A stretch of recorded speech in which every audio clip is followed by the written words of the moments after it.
प्रसंगवश एक समय गौतम बुद्ध रोज अपने शिष्यों को अलग अलग उदाहरणों के साथ महत्वपूर्ण संदेश दिया करते थे। एक दिन सभी शिष्य बुद्ध के प्रवचन सुनने के लिए बैठे हुए थे। बुद्ध एक रस्सी लेकर शिष्यों के सामने पहुंचे। सभी शिष्य बुद्ध के हाथ में रस्सी देखकर हैरान थे। बुद्ध अपनी जगह पर बैठ गए। इसके बाद उन्होंने रस्सी में एक एक करके 3 गांठें लगा दी।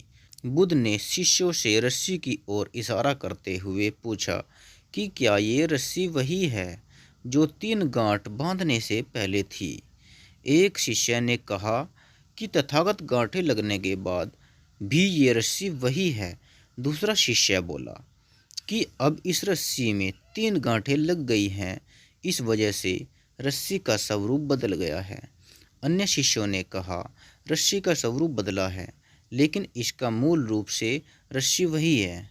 बुद्ध ने कहा कि आप सभी की बातें सही। इसके बाद बुद्ध गांठों को खोलने के लिए रस्सी के दोनों सिरों को पकड़कर जोर से खींचने लगे।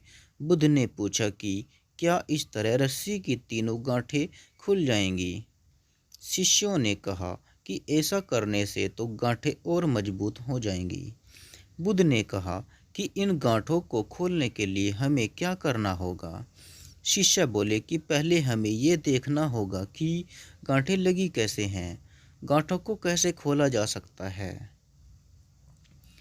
जब हमें ये समझ आ जाएगा कि गांठें कैसे लगी हैं, तो हम इन गांठों को आसानी से खोल पाएंगे। बुद्ध ने कहा कि ठीक इसी तरह हमें समस्याओं के लिए भी सोचना चाहिए। परेशानियों का कारण जाने बिना उन्हें सुलझाने की कोशिश में बात और ज़्यादा बिगड़ सकती है। इसलिए पहले समस्याओं की वजह को समझेंगे तो उनका समाधान आसानी से मिल सकता है।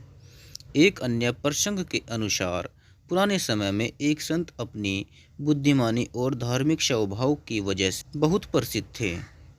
संत के काफ़ी भक्त अपनी अपनी समस्याएं लेकर उनके पास आते और संत उन्हें समस्याओं का हल बता देते थे। संत के साथ ही कई शिष्य भी आश्रम में रहा करते थे। एक दिन किसी व्यक्ति ने संत को दान में एक गाय दी। गाय देकर सभी शिष्य बहुत खुश थे।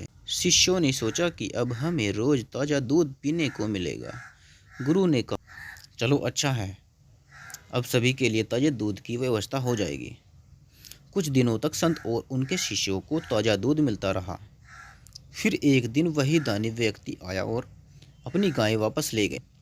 संत ने उसे उसकी गाय लौटा दी।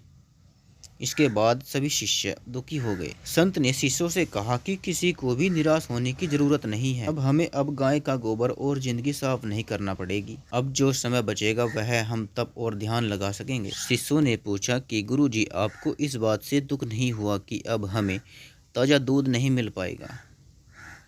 संत बोले कि हमें सकारात्मक सोच बनाए रखनी चाहिए। समय कैसा भी हो, हमेशा अच्छा सोचें। यही सुखी और सफल जीवन का रहस्य है।